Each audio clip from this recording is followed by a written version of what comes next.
Notice کی ترسیل کے ایک ہفتے بعد ایک دراز قامت شکیل و جمیل شخص میرے کمرے میں داخل ہوا۔ اس وقت 5 بجنے میں 10 منٹ باقی تھے اور ہم دفتر بند کرنے ہی والے تھے۔ میری سیکرٹری کا گھر میرے راستے میں پڑتا تھا، میں اسے ڈراپ کرتے ہوئے نکل جاتا تھا۔ دفتر بند کرنے کی ذمہ داری آفس بوائے سکندر علی کی تھی۔ آنے والا بڑے غصے میں دکھائی دیتا تھا۔ میں نے دیکھا اس کے ہاتھ میں ایک لفافہ دبا ہوا تھا۔ اس نے میرے کمرے میں داخل ہوتے ہی وہ لفافہ میرے سامنے میز پر پٹک دیا۔ یہ کارنامہ آپ نے انجام دیا ہے، وہ خونخوار لہجے میں دھاڑا۔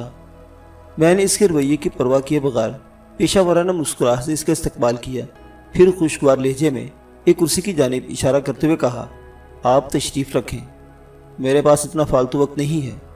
وہ بدستور ناگواری سے بولا، میں صرف اور صرف یہ پوچھنے آیا ہوں کہ اس نوٹس کا مقصد کیا ہے؟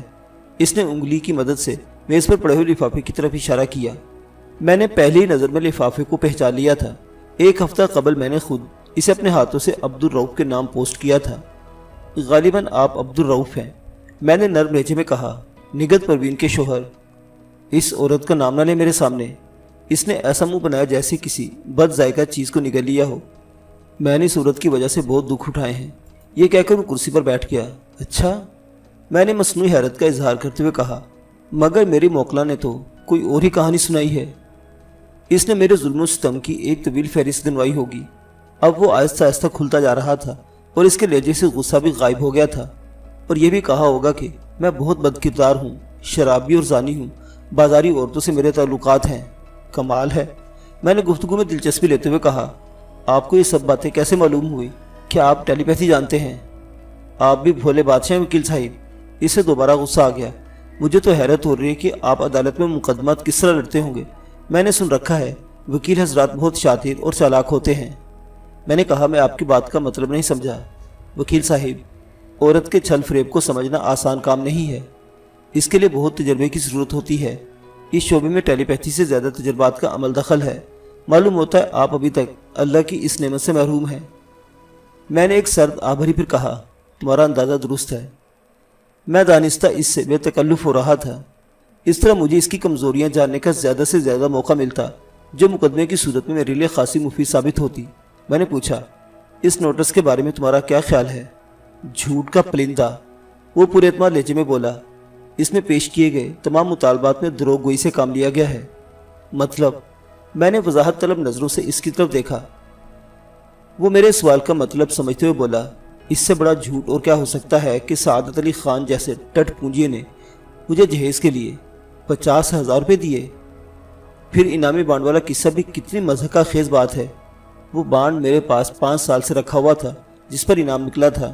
نگہت والا بانڈ تو ابھی تک میرے پاس موجود ہے، لیکن وہ لوگ میری بات کا یقین کرنے کو تیار نہیں ہے۔ باقی رہی بات زیورات کی، تو وہ نگہت جاتے وقت اپنے ساتھ لے گئی تھی۔ میں تو اس وقت اسٹیٹ ایجنسی پر تھا۔ اس کی آنکھوں میں مکاری اور چال بازی کے ملے جلے تاثرات چمک رہے تھے۔ مجھے اندازہ ہو گیا کہ اسے نمٹنے کے خصوصی پینترے استعمال کرنا پڑیں گے۔ اس نے جہیز اور انعامی بانڈ کی رقم کو ہڑپ کرنے کا بڑا مضبوط جواز تراش لیا تھا۔ اس حصے میں میری موکلہ کی پوزیشن خاصی کمزور تھی۔ نہ تو جہیز کی رقم کی ادائیگی کو کوئی گواہ موجود تھا، اور نہ ہی یہ ثابت کیا جا سکتا تھا کہ نگہت والے بانڈ پر ہی انعام نکلا تھا۔ میں نے ایک اور رخ سے حملہ کیا۔ میری موکلہ تو اپنے واجبات کے حصول کے لیے کورٹ تک جانے کا ارادہ رکھتی ہے۔ وہ تو میں نے اسے روک رکھا ہے، ورنہ اب تک کیس عدالت میں لگ چکا ہوتا۔ وہ میرا کچھ نہیں بگاڑ سکتی، وہ بے پرواہی سے بولا۔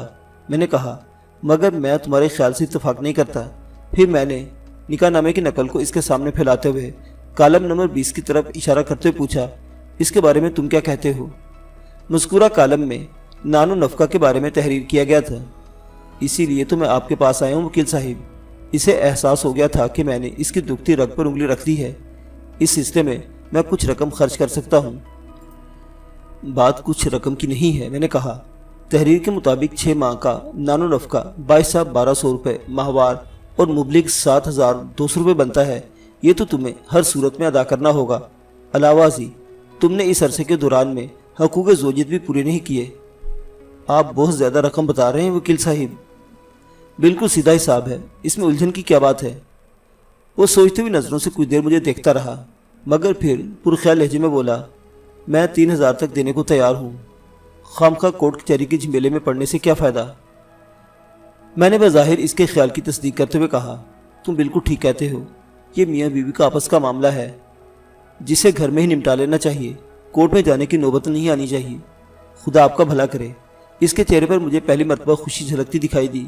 وہ اپنے دانش میں مجھے اپنے جال میں پھانسنے میں کامیاب ہو گیا تھا۔ میں بھی یہی چاہتا تھا۔